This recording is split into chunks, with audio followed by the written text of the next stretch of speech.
providing low-wage labor to companies who don't feel like paying American wages. Quote, there are people willing to do jobs that Americans won't do, the former president said. We ought to say thank you and welcome them. Well, this is the magical world of our elites, people who've never had to worry about how illegal immigrants might affect their kids' schools, or the crime rate in their gated neighborhoods, or the social cohesion of their communities, because they're insulated from all of that. Instead, they repeat diversity is our strength 3 times like a spell and assume the best will happen. The rest of us, as the former president noted, can shut up and say thank you. So how exactly is this faith-based immigration policy working out so far? Well, let's see. We watched Dreamers blockade Disneyland. We watched them harass lawmakers outside their homes to demand an amnesty that they have no legal right to. That's ominous enough. But there are other signs. Here's one. Linda Sarsour. She's a professional activist. She's the child of Palestinian immigrants. You would think that she'd be grateful for the opportunities this country has given her family, especially considering where they came from. But no. Linda Sarsour is not grateful. She hates our country and the people who founded it. During a demonstration yesterday in Washington, Sarsour denounced America and then went on to attack Senate Minority Leader Chuck Schumer for the color of his skin. Watch this. I'm talking to Chuck Schumer, who's also from Brooklyn. I'm tired of white men negotiating on the backs of people of color and communities like ours. But I also remember that I live in a country that was founded on the extermination of indigenous people. You have a fascist in the highest office of this land who is running ICE, which has always been a rogue agency. But now they're acting like the Gestapo, going and picking up people in the middle of the night. Notice the cheers from the crowd. A lot of people agree with Linda Sarsour, and that should make you nervous.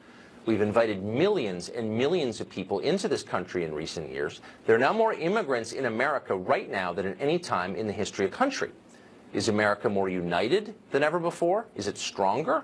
Please. It's just the opposite, and everyone knows it.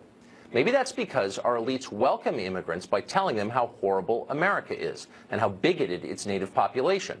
Our immigrants believe that. Why wouldn't they?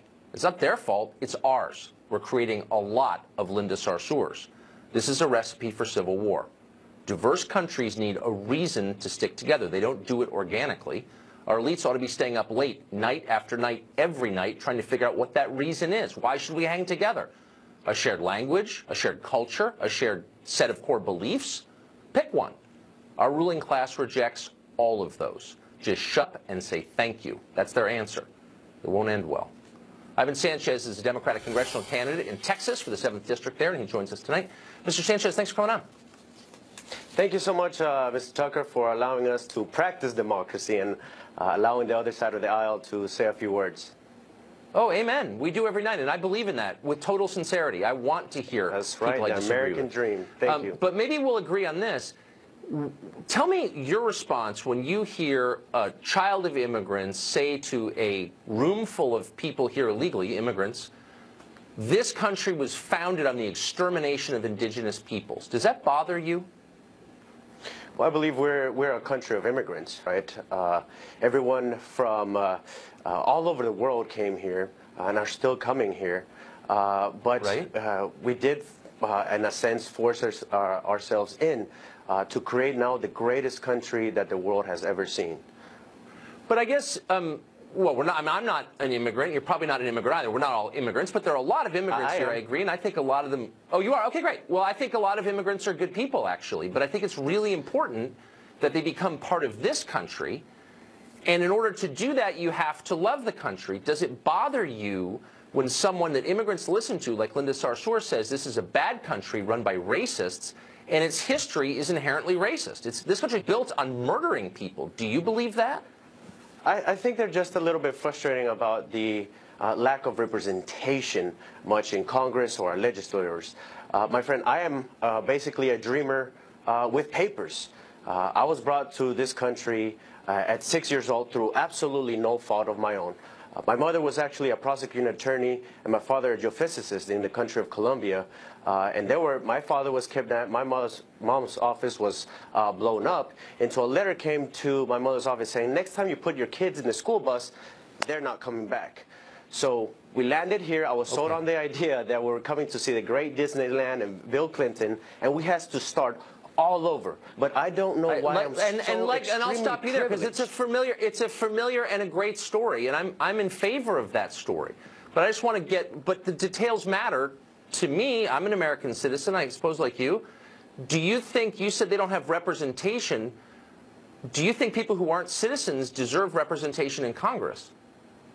I think they're humans, and everybody deserves the respect and dignity. Definitely. I have no idea why. That wasn't my question. So privileged to be to have that paper.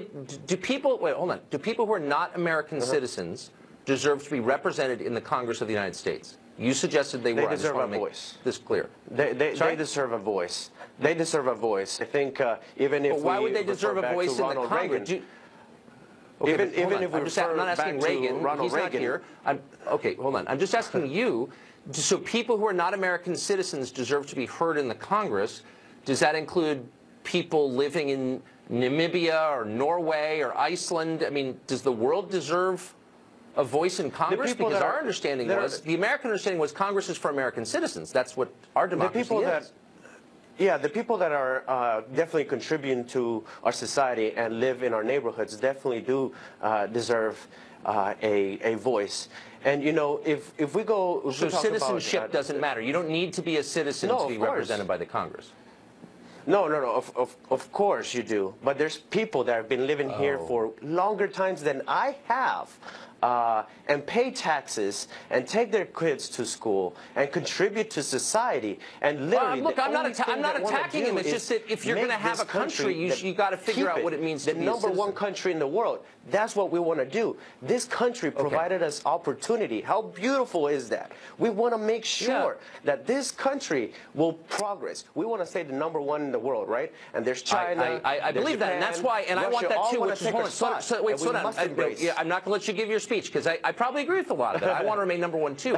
That's why I want to ask you these two questions. Before we, as Americans, let people become citizens and vote in our elections and get represented in that Congress, should we ask them to agree with what's in the Constitution and speak English?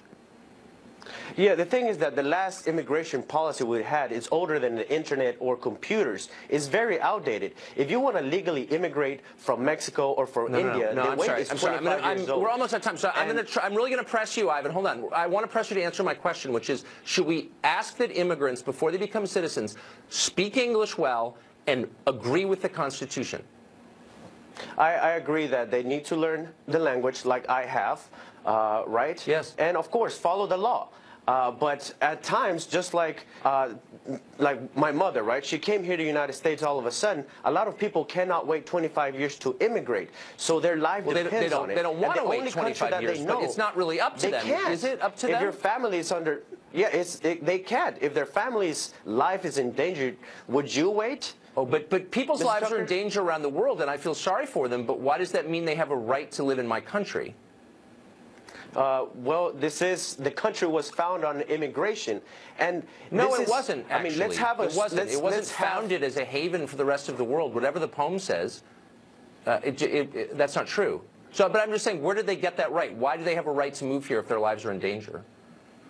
Well, we're the most caring nation in the world, right?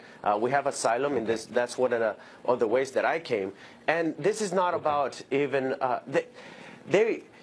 deporting these people would hurt our economy significantly. I mean, only deporting the dreamers, we would spend about $60 billion. That's outside the look. That's a whole nother debate, and I don't know if you're prepared for that. But I mean, thanks a lot for coming on. I appreciate it. Thank you. Thank you for having me. Thanks.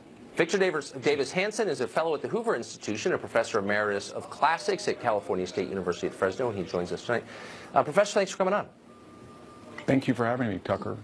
So my concern is, how does a country of 320 million people who don't have much in common with each other hang together? And what's the answer to that? Well, we have to have a common set of values we have to share in the Constitution. And we're a great experiment. It's never been tried before or after the founding of the United States. We're a multiracial society, but we have one common culture. So our appearance, our superficial appearance, has to be incidental to our character. It's not essential. So if we all start going into tribal cliques, then there is no unification. That's what's happening now.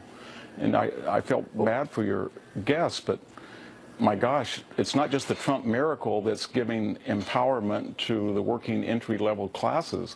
It's also a radical curtailment and illegal immigration. So for the first time, unemployment may be in peacetime below 4%.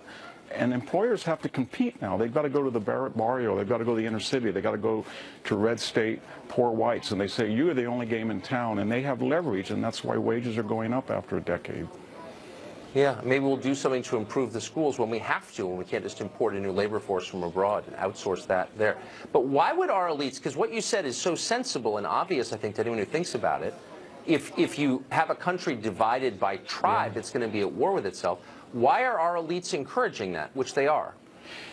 Well, you had a perfect example in your entry-level remarks, because Ms. Sarsour represents the identity politics left, where she wants a demographic that she, in this Manichaean way, think it's white or non-white. It's almost like we have to have DNA badges.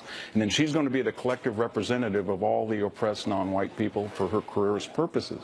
And then I admire George W. Bush, but he inadvertently got himself into a situation where he's a spokesman for cheap labor. So he goes overseas and violates Churchill's dictum, you never criticize the incumbent president when you're on foreign soil. And then he says, we need cheap labor. And you think, well, who needs cheap labor? And then he says something that's very tragic. He says, we need people to pick cotton in 105-degree weather. And I'm thinking, cotton picking has been mechanized for 50 years, and mechanization is increasing as illegal immigration decreases. And that was the argument, Tucker, of the 19th century slave owner that said, we need people from Africa to pick cotton in 100-degree weather. It's not a good argument. It's not ethically on the right side of history.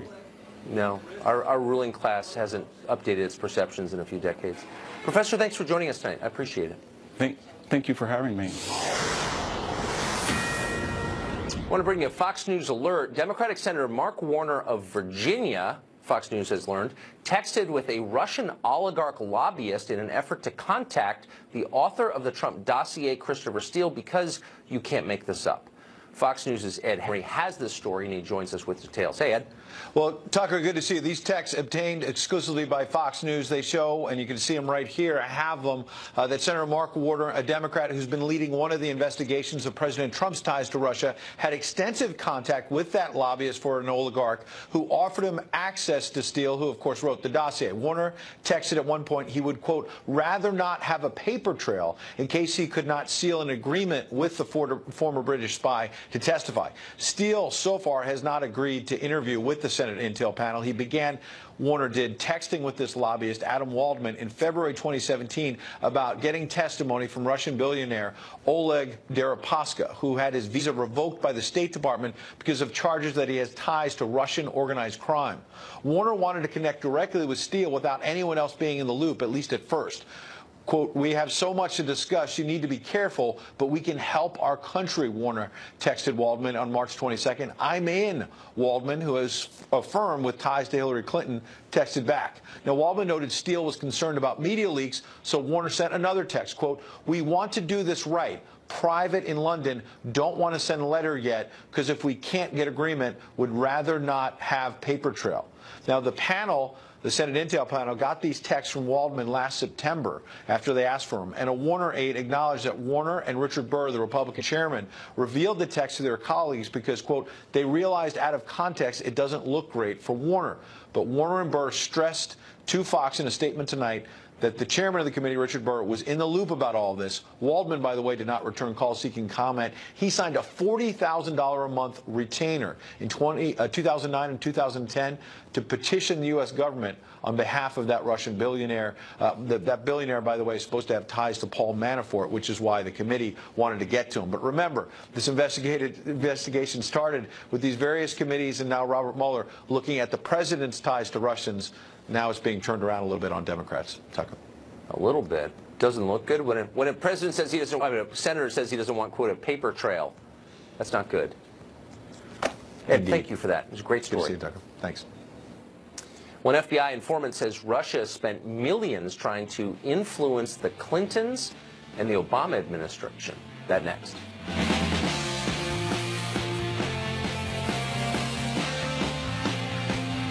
Tucker Carlson is brought to you by Pacific Life, protecting generations of families for 150 years. That's the power of Pacific.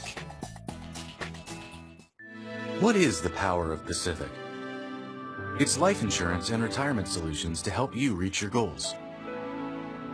It's having the confidence to create the future that's most meaningful to you.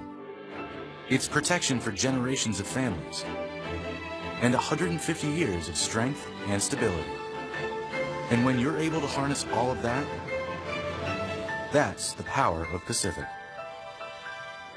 Ask a financial advisor about Pacific Life. Your brain changes as you get older, but Prevagen helps your brain with an ingredient originally discovered in jellyfish. In clinical trials, Prevagen has been shown to improve short-term memory. Prevagen, the name to remember. The odds are staggering. The plan is daring. Initiate now. Darkest Hour is nominated for 6 Academy Awards, including Best Actor Gary Oldman and Best Picture of the Year. We shall never surrender! Darkest Hour, rated PG-13. In just days, Publishers Clearinghouse awards the $5,000 a week forever prize. Win $5,000 a week for your life. Then after that, someone you choose gets $5,000 a week for their life. Don't miss your final chance to win. Enter at PCH.com and February 23rd. Win forever. Looking for a hotel that fits your budget? TripAdvisor now searches over 200 sites to find you the hotel you want at the lowest price. Grazie, Gino. Find a price that fits. TripAdvisor. I just found this amazing website called Adore Me. They have tons of bras, PJs, underwear, all from petite to plus. I know your phone's out, so look them up. Valentine's Day special. Your first set starts at just $14.95 with VIP membership at adoreme.com. When you have a cold, stuff happens.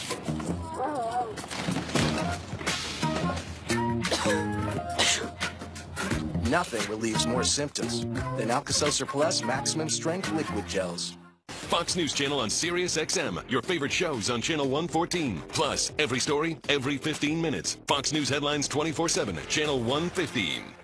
Sunday mornings, take an in-depth look at your community. In Focus with Mike Kallmeyer, a half-hour show dedicated to the important issues. We're going to instantly see the results. Driven to bring decision makers together. I can both probably relate to that. And committed to elevating discussion and debate. Your community, your state, your show. If people are talking about it, so are we. In Focus with Mike Kallmeyer, Sunday mornings at 10:30 on Spectrum Sports.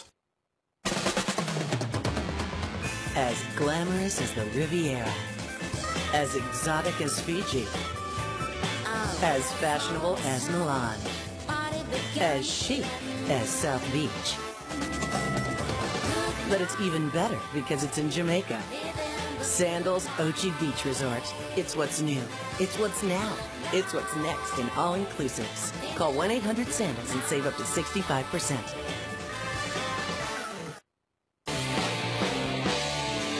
One FBI informant says that Russia spent millions of dollars attempting to influence the Clintons. Douglas Campbell has been supplying the FBI with information since 2009. He says there was an extensive kickback and bribery scheme meant to secure approval of that famous uranium deal. Now, in testimony to 3 separate congressional committees, Campbell says Russia, the government, spent millions through the lobbying firm APCO Worldwide in Washington to assist the Global Clinton Initiative. They did this in the hope that the Obama administration would then treat Russia favorably on the deal. Peter Schweitzer is the author of Clinton Cash, who's followed things like this for many years, and he joins us tonight. So, Peter, this seems like a big story. Doesn't mean it'll be covered by anybody but us tomorrow. But this man at the center of it, Campbell, can you explain his role in this? Sure. So Campbell's a very interesting guy. He has a history that hints at some background either in the military or intelligence, but he found himself in the mid-2000s basically serving in this capacity with Tenex, this Russian firm, as a consultant. They were paying him $50,000 a month to help things happen in Washington, D.C. as a consultant. He saw what was happening. He became an informant for the FBI and started sharing information. And what he is saying is that, in this 2009-2010 period, when Uranium One was being considered and finally approved by the Obama administration, that the Russians were funneling money through APCO, this lobbying firm, in an effort to help that happen and to benefit Hillary Clinton. And he says he told the FBI about this back in 2010, and they basically tried to bury it ever since. Interesting. What's so striking about this story is the Russians were concerned that this deal wouldn't go through. And yet we've been assured by everyone in Washington, the establishment, many idiot news anchors in the tank for the left, but all sort of the response people, oh, it was no big deal. It was authorized by all these different agencies. It was not controversial. But it was controversial. There were people who thought it was a bad idea to give any of our uranium to a Russian company, weren't there? Oh, that's exactly right. I mean, you know, take Congressman King from Long Island. He was the ranking member on the Homeland Security Committee. He's not a bomb thrower by any means. He was opposed to this deal. The ranking Republican on the House Foreign Affairs Committee was opposed to this deal. Senator Barrasso of Wyoming was opposed to this deal, all raising legitimate questions and concerns about it. So this was a controversial deal outside the Obama administration, but within the Obama administration, there was very little debate, and it was rammed through rather quickly. So we, at this point, are we certain, and I don't want to get over our skis at all on this, but are we certain that the government of Russia spent money in order to lobby the Obama administration, and perhaps the Clintons, she was serving as Secretary of State at the time, in order to secure this uranium deal? We know that. Well, what we know is that the Russians gave money to APCO, $3 million. The Russians, according to Campbell, in audio and videotapes that the FBI have, say that it was used for the purposes of uranium-1. APCO is denying that and saying, no, it involved other work that they were doing on behalf of Russia. And, of course, that's part of the problem, Tucker, is all this Russian money is sloshing around Washington, D.C. So it's not a surprise that there are a lot of people that are making money and a lot of people that were trying to do bidding for Moscow, whether it was on uranium-1 or on other issues. And if you're going to pretend that Russia is our greatest international threat, you'd have to be concerned about this. But, of course, they're not, because they're liars. Peter, thank you. Good to see you. Thanks, Tucker. Macy's, the department store, is unveiling a brand new line of fashionable Muslim garb consistent with Sharia law. We'll ask the head of the New York branch of NOW, the National Organization for Women, about whether this counts as a victory for feminism. Stay tuned.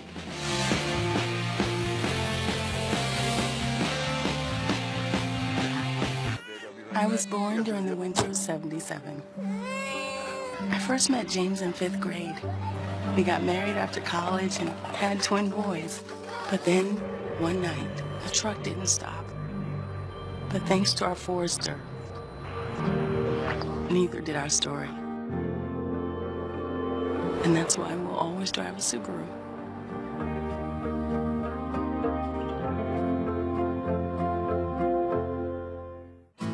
Let's face it, everyone would love a smartphone these days, but not everyone wants unlimited everything or a large data plan with a big monthly bill. For people who just need GPS, a good camera, and a few apps, there's TracFone, the original no-contract wireless provider. Smartphone plans start as low as $15. There's no contract, and you get unlimited carryover, so you keep all the minutes, text, and data that you paid for. Right now, TracFone has phones from top brands like Samsung and LG at very affordable prices. They have large touchscreens, take great photos, and give you access to thousands of apps. Everything you need. Look, TracFone has nationwide coverage on America's largest and most dependable 4G LTE networks. There's no activation or cancellation fees, and you can even keep your number. Talk about a win-win. Win. TracFone is available at retailers nationwide. Visit TracFone.com for more information and special offers. I was up and down with my weight my entire life. When diets don't work, it's easy to quit. From a top diet 8 years straight comes the new Rapid Results. If you see immediate results, you stick with it. Lose up to 16 pounds in just 4 weeks. With one-on-one support, you'll see change fast. Eat 6 times a day. The secret is what you eat and when. Start Rapid Results to lose 16 pounds for $16 plus the cost of food and get $100 in free food. Hurry, call now.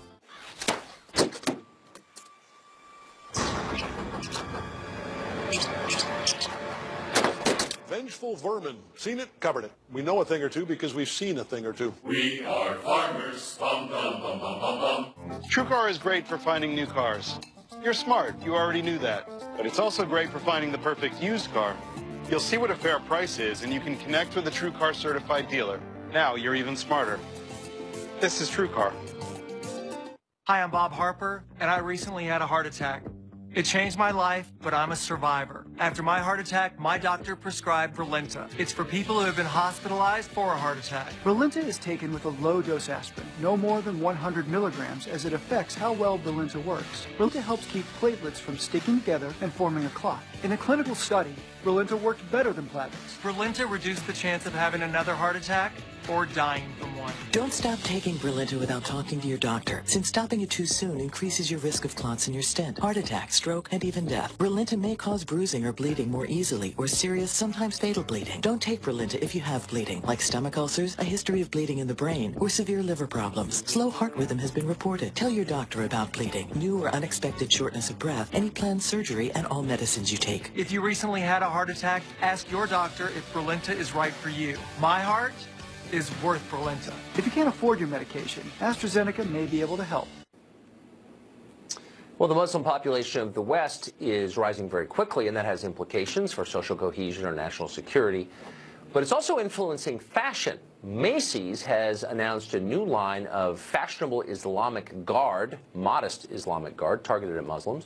That is the latest retailer to join that trend. Both Nike and American Eagle already have lines like that.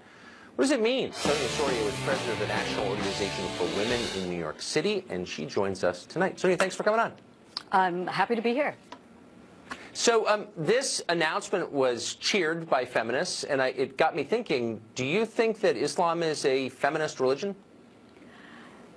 Well, what I think is that religion in every form throughout history has oppressed women in many ways, and Islam isn't any different. I think what's striking to me about this new line of Macy's is that Muslim women in the United States have $44 billion in buying power. That's right. pretty spectacular. No, that's great. I mean, I'm all for buying power, though. But I want to get back to the clothing and its implications. I mean, the point of Islamic clothing is to promote modesty among women for a bunch of different reasons. It's in the Quran. It's of course a central part of Islamic culture. So are you for that? Do you think women should be coerced to dress modestly? Is that a feminist goal? I think what a feminist goal is for women to be in control of their lives and their destinies and to have choices. So whether a woman wants to wear a hijab or she doesn't is really not the point. I think what's really interesting, what we've been seeing is Wait. What do you mean? I'm confused. It's not the point? So if I say, as Islamic countries do, you don't have a choice. You have to wear the hijab because you need to be you need to be modest, and if you're not, you could get raped, and if you do, it's your fault. And you have to avert your gaze from men and not touch non-relatives who are men. Is that okay with you? I was referring to the United States. But you know what's really interesting? If you take a look at what's happening, here you have in the United States women who had never donned a hijab in their entire life and marched over to JFK Airport at the time of the Trump travel ban and started wearing a hijab because as a symbol of resistance in protest to that. And at the same time, so they're wearing them as a symbol of empowerment. And at the same time, you have right now in Iran, you have women who are bravely getting up on platforms and ripping off their hijabs because it's compulsory there, because it's compulsory there, and they're risking their lives and they're being arrested. Right. No, and I would agree with you. I'm on their side completely. But would you be, if Macy's sold a new line of Chinese foot-binding shoes, would those be empowering too? I think it's a little bit different because that actually would damage your feet. You'd have to probably go to. Well, I don't know. I mean, all cosmetic procedures damage the. Hold on. Whoa! All cosmetic procedures damage the body. All of them. Well, so that's not really an answer. Would you be? But if women said, I find that empowering, just as I find it empowering to wear clothing that millions of Muslim women are forced to wear because they're women in order to be modest, that's somehow empowering. So I'm wondering, is there anything that's not empowering? It's not that simple. It's not black and white. For some women, it is indeed empowering. And for others, it is not. And really is a matter of perspective as to where you are. Let's talk about you. What about female genital mutilation? Is that, let's talk about American men. They're in the subway on August days. Right. I feel so bad for American men with their suits and their ties when it's humid and 98 but degrees. Probably for other reasons. But may I ask you a question? For the same reason. Okay, you're letting society tell you how you should dress. I just can't get past this idea, and I'm trying to be open-minded because I'm an open-minded man, a modern man. But the idea that a garment that a religion has forced women to wear for more than 1,000 years because they're women, forcing them to be modest, is somehow empowering for women. Do you think that, for example, women are asked to walk behind their husbands, or in some countries are not allowed to drive or vote?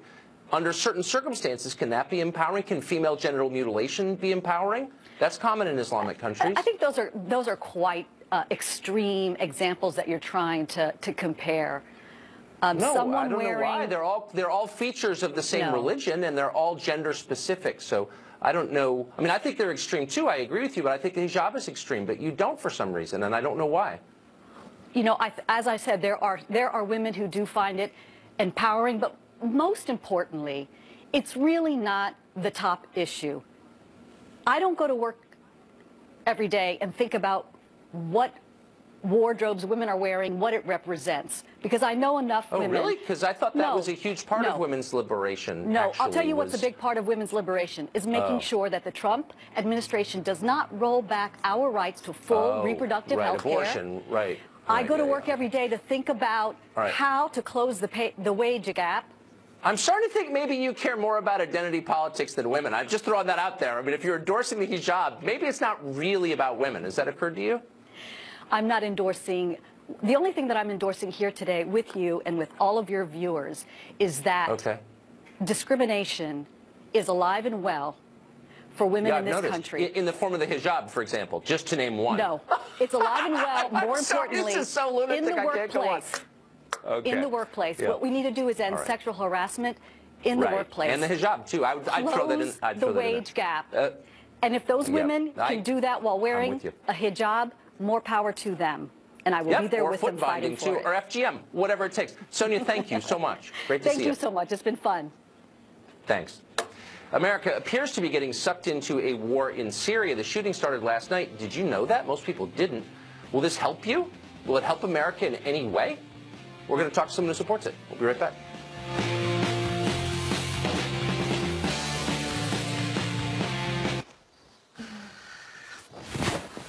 Remember our special night? Abdominal pain and diarrhea. Oh, it's my anniversary. Hold on. Sorry. We've got other plans. Your recurring unpredictable abdominal pain and diarrhea may be irritable bowel syndrome with diarrhea, or IBS-D. You've tried over-the-counter treatments and lifestyle changes, but IBS-D can be really frustrating. Talk to your doctor about Viberzi, a different way to treat IBS-D. Viberzi is a prescription medication you take every day that helps proactively manage both abdominal pain and diarrhea at the same time, so you stay ahead of your symptoms. Viberzi can cause new or worsening abdominal pain. Do not take Viberzi if you have no gallbladder, have pancreas or severe liver problems with alcohol abuse, long-lasting or severe constipation, or a bowel or gallbladder blockage. Pancreatitis may occur and can lead to hospitalization and death. If you are taking Viberzi, you should not take medicines that cause constipation. The most common side effects of Viberzi include constipation, nausea, and abdominal pain. Stay ahead of IBS-D with Viberzi.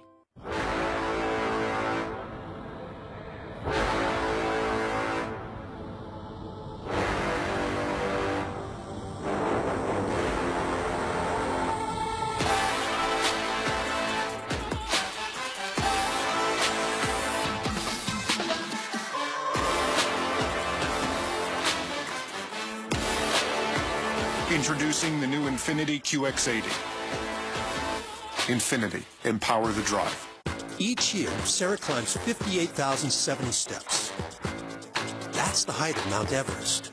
Because each day she chooses to take the stairs, at work, at home, even on the escalator. That can be hard on her lower body.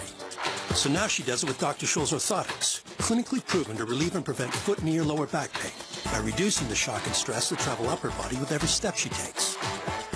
So keep on climbing, Sarah. You're killing it. Dr. Scholl's, born to move.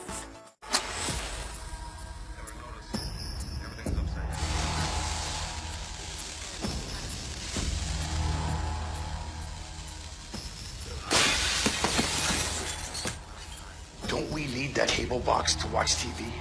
Nope. Don't we need a run? Nope. It just explodes in a high-pitched, yeah. Try DirecTV Now for $10 a month for 3 months. No satellite needed. Valentine's Day, huh? You're probably planning to think outside the box.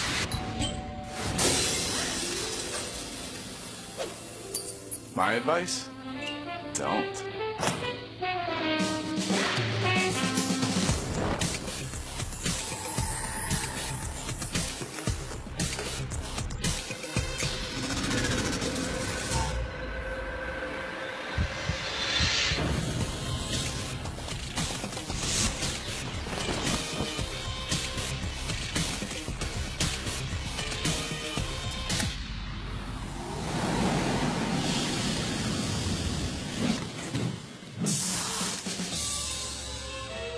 This Valentine's Day, think inside the box. Make a big impression this Valentine's Day. Introducing the perfectly paired collection from Pro Flowers and Sherry's Berries. You're welcome. They appear out of nowhere, my secret visitors. Hallucinations and delusions, the unknown parts of living with Parkinson's. The plots they unfold only in my mind. Over 50% of people with Parkinson's will experience hallucinations or delusions during the course of their disease. If your loved one is experiencing these symptoms, talk to your Parkinson's specialist. There are treatment options that can help. My visitors should be the ones I want to see. We have an update for you on red light cameras, the unconstitutional, greed-inspired disaster that have invaded many American cities, in case you haven't noticed. Last night, we welcomed Arizona Representative Travis Grantham, who was bravely campaigning to ban red light cameras in his state because they exploit the population. Today, the Arizona House blessedly approved Grantham's bill 31-27. It now goes to the state Senate in Arizona. Of course, our well wishes and fervent prayers are with Travis Grantham in his efforts. Since 2001, Americans have spent thousands of lives and trillions of dollars in Afghanistan, Iraq, Libya, Yemen, Pakistan, and a whole bunch of other countries. Hard to find a single person who believes America is richer or happier as a result, or the world more stable. Not surprisingly, Americans are not enthusiastic for more foreign wars, so now Washington is just conducting them without telling you anything about it. It's happening in Syria. You probably didn't know about it because it wasn't reported much. Some White House personnel thing took precedence, but last night, the U.S. conducted airstrikes on Syrian government forces and said it was in response to an attack on U.S.-based forces. Without much of a debate, we appear to be sucked into another war in Syria. Michael Walz is a Republican candidate for Congress in Florida. He was a senior advisor for counterterrorism to Vice President Dick Cheney, and he joins us tonight. Thanks, Tucker, for coming on. I appreciate it. Hey, thanks, Tucker. So I realize these things are really complicated. That's the nature of them. Yeah. And there are, upsides and downsides. But if you take 3 steps back, life expectancy in the United States just went down, reported today for the 2nd year in a row. A lot of hurting people in this country. Right. How does getting involved in a war in Syria, and we're involved in a war in Syria, help Americans in any way? Well, Tucker, first I think we need to take a step back and kind of go macro to micro. And, the world has enjoyed its longest period of prosperity post-World War II, led by the United States, defended by the United States military, the system that I think we often take for granted of relatively free trade, of democratic values, of individual liberty. Not all countries are perfect, but the United States has to lead. So in this case, and specifically, I think what we saw in the last 8 years, particularly in the Middle East, is what happens when we have a commander-in-chief, in this case, President Obama, who decides, you know what, the United States' engagement abroad does more harm than good, doesn't help the United States, and let's withdraw American leadership. And we saw that when President Obama backed out of Iraq, and he almost backed out of Afghanistan. I got to interrupt you because we saw the rise of ISIS. Your platitudes. Hold on, I'm sorry. Yep. I agree with everything you said. America's the best. Our leadership is critical to global prosperity. I agree with that. Obama was bad. Well, that's how it benefits the United States, though. I agree, but I'm talking about specifically, we are now in a shooting war in Syria, which has had the worst civil war in the world in the last few years, and I want to know how specifically that benefits America. I think it's a fair question given the recent past. Well, I think, look, let's look at what's happened in Europe the last 4 or 5 years coming out of Syria, and then what's happened in the United States. We had the rise of ISIS in the wake of Obama's withdrawal from Iraq. President Trump has led a strategy to defeat ISIS as a state. It's not defeated as a movement, but it is defeated as a state, and it's not a surprise that a lot of those attacks in Europe have slowed down, if not stopped. And a lot of the inspiration in the United States, whether it's San Bernardino or Orlando or other places, have also stopped. So I think Americans are safer as a result of President Trump's strategy to take ISIS down. And now the key piece and of course that was, but and that's the key also piece is what do we do in the aftermath? And that's going to be incredibly difficult and complicated. But what's so confusing is, I agree with everything you said once again, but it doesn't get to the question I asked, which is, got Bashar al-Assad, who's obviously a dictator, but he was against ISIS too. And now we're fighting him? It seems demented to me, and I bet you if you polled most Americans, they would agree with me. Well, what I think the administration is doing now, and what President Trump is doing now, is shifting from ISIS to Iran.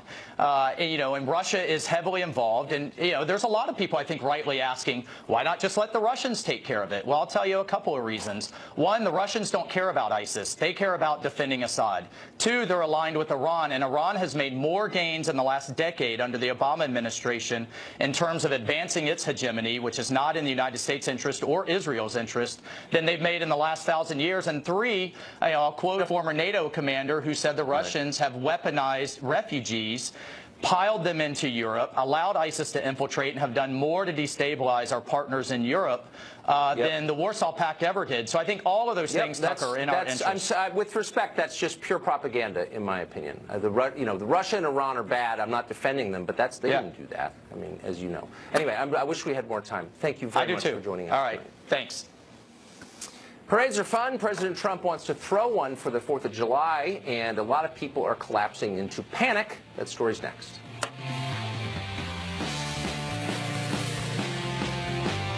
This program is brought to you by All Day, All Night Protection from frequent heartburn with Nexium 24HR. Before discovering Nexium 24-Hour to treat her frequent heartburn, Claire could only imagine enjoying chocolate cake. Now she can have her cake and eat it too. Nexium 24-Hour stops acid before it starts for all day, all night protection. Can you imagine 24 hours without heartburn? It's okay that everybody ignores me when I drive. It's fine, because I get a safe driving bonus check every 6 months. I'm accident-free.